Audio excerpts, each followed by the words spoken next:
galbe. Ouais. Fait que normalement, il faut que tu attaques avec cette partie-là. Ça, mais voilà, tu restes un peu plus droit. Ton axe, c'est celui-ci. Là où tu regardes. C'est là où normalement tu as l'aller. Et tu viens là. C'est ça qui est important.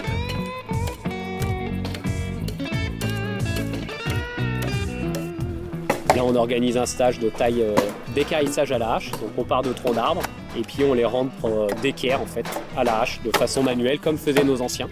Donc, c'est des techniques en fait, c'est redécouvrir des techniques qui sont souvent transmises en fait par des jeunes. Et c'est ça qui est chouette aussi.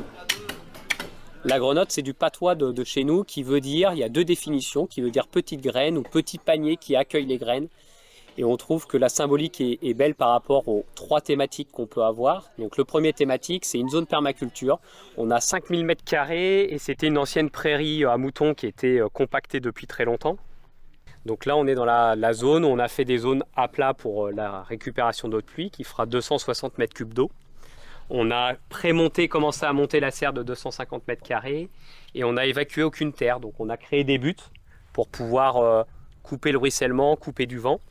Et là, on est en train de planter des engrais verts pour régénérer le sol.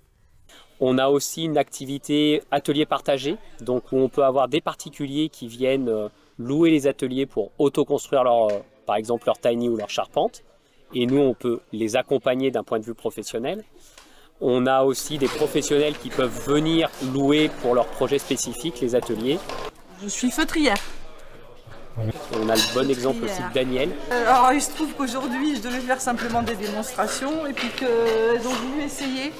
Donc je leur ai installé une petite table. C'est ce qui est bien avec le feutre, c'est qu'on a besoin d'eau, de savon, d'une serviette et puis de laine et c'est tout. Et la dernière thématique, c'est le pôle culturel. Donc on a organisé déjà des concerts, des cinémas en plein air, marché de producteurs et aussi le bricolabo. Donc là en ce moment on a des enfants et des adultes qui peuvent venir pour sur un samedi après-midi, une fois par mois, œuvrer. Donc là il y a un enfant qui veut faire une caisse à savon pour dévaler une pente avec.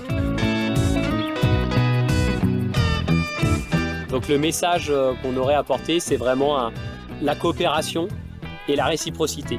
C'est notre objectif en fait du tiers-lieu, c'est de se dire on est tous pour un projet commun ou en tout cas faire des activités communes et que chacun puisse participer à ça.